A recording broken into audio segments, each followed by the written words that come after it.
Hello, friends. My name is Kristen Sokol. I am a dear friend of Misty's. We have been friends since probably both of us started having memories.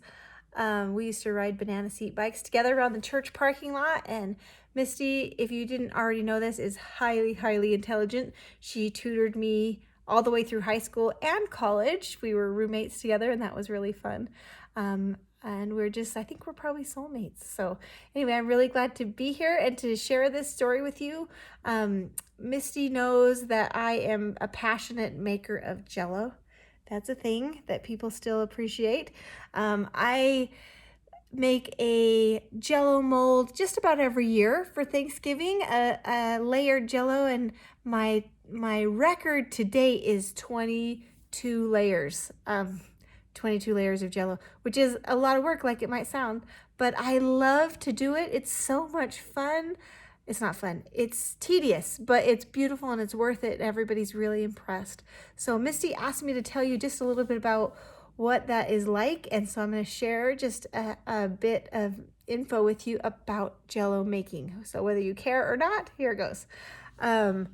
So it takes quite a bit of planning. You got to decide on your color scheme. That's a very important thing. Not every color of Jello looks great in a layered Jello, so you got to decide if you're going to do rainbow, which is what I usually do, or you could do just reds, or you could do, yellow, citrus colors. There's all kinds of options. It's endless, really. So you have to have 2 boxes of each flavor. You have to decide how many layers you want your Jello to be and pick an appropriate pan or mold to make your Jello in. I've done it in just about every single thing you can do it in. I've done a bundt pan, I've done a Pyrex pan, I've done little clear cups, which was really pretty. I've done little teeny bundt pans that were like bite-sized little Jello molds, which was not worth the time that it took. Never do that again. And what I usually use is a trifle dish, because it's really deep and you can get a lot of layers in there and it looks so beautiful, and you don't have to dump it out, which is really nice, but you still get to see every single layer. So preparation, I usually start on Monday for Thanksgiving. And I pour Jello just about every 3 hours, at least every 3 hours that I'm home, all the way,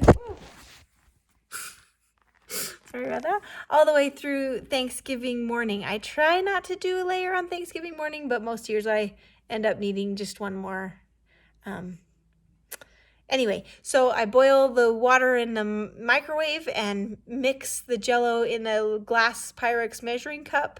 I use a submersion blender for the cloudy layers that I do, which you can make your Jello cloudy by using a 1/3 cup of sour cream, which sounds weird but tastes great. And then for the clear layers, I just use 6 ice cubes. So now I want to talk a little bit about troubleshooting, because it sounds like Jello making is really simple, and it is, but there are some problems if you want the Jello to look just the way you want it. And I always have high hopes for how pretty I want the Jello to be. And so if you want it to look great, then you have to be a little bit more meticulous about troubleshooting. So number 1, the submersion blender makes froth. I only use it for about 3 seconds, but it still makes froth.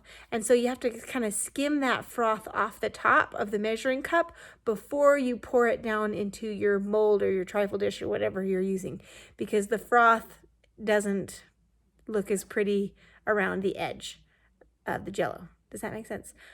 Also, when you're mixing ice cubes in or just dissolving Jello with a spoon, you're going to create some bubbles. So I always try and address those bubbles, scoop them off, skim them off the top too, put them down the drain and rinse it away.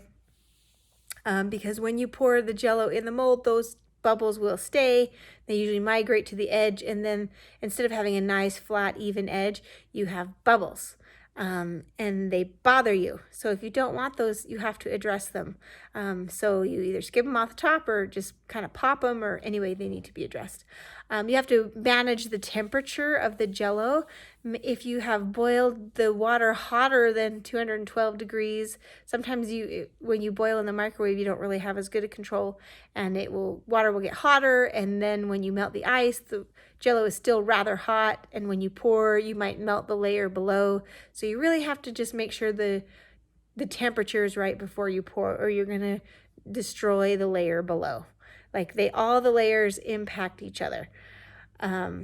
Then when you pour, you have to be really careful not to splash or move the dish while there's liquid inside, because the liquid kind of sloshes around, and the Jello on a cold dish will like gel instantly. And then it just looks messy. So if you want it to look clean and pretty, you have to be really careful when you pour. And if you make a mistake, it's okay. People do. I do all the time. But you just get a hot, damp paper towel and kind of wipe around the edge of whatever you're using. And then that will be enough to clear away the mistakes that you made.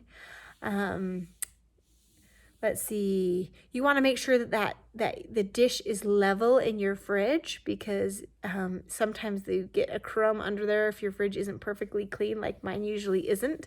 So you want to make sure that dish is level so that the layers are all laying just right. And then the other thing that I have found is that you need a spare dish. You want to pour your layers so that they're really even. And the trifle dish I use is bowed, just not bowed, but it gets wider at the top, just slightly. So I need more Jello at the top than I do at the bottom to make the layers all look even. So anyway, you just have to kind of manage that. And so I don't always use all the Jello that I made. I have extra, and so I need to pour that extra off somewhere else. And I have a little splash zone, and I actually have that to show you if you want to see. We'll walk over here, and this is the splash zone. So my kids made it mostly this year, and so you can kind of see what I'm talking about. Bubbles. Do you see bubbles there? Because I see big bubbles, and it's not perfect. And anyway, there are problems with this Jello, and we weren't nearly as careful with this Jello as we were with the one that we made in this dish. So I had this totally full. I think I had 16 layers or something in there. I don't know, something like that, and it was really pretty. So the other thing, troubleshooting, is that your children will want to help you, and you probably won't want their help. But if you never teach your children how to make Jello, then they'll never be able to carry on that tradition. So you just have to be like, okay, you can help me. It's not going to be perfect, but it's still going to be tasty. Anyway, that's the ins and outs of Jello making. I hope that you learned something, and I hope this helped Misty with her lesson. And nice to meet you. Bye. Love you, Misty.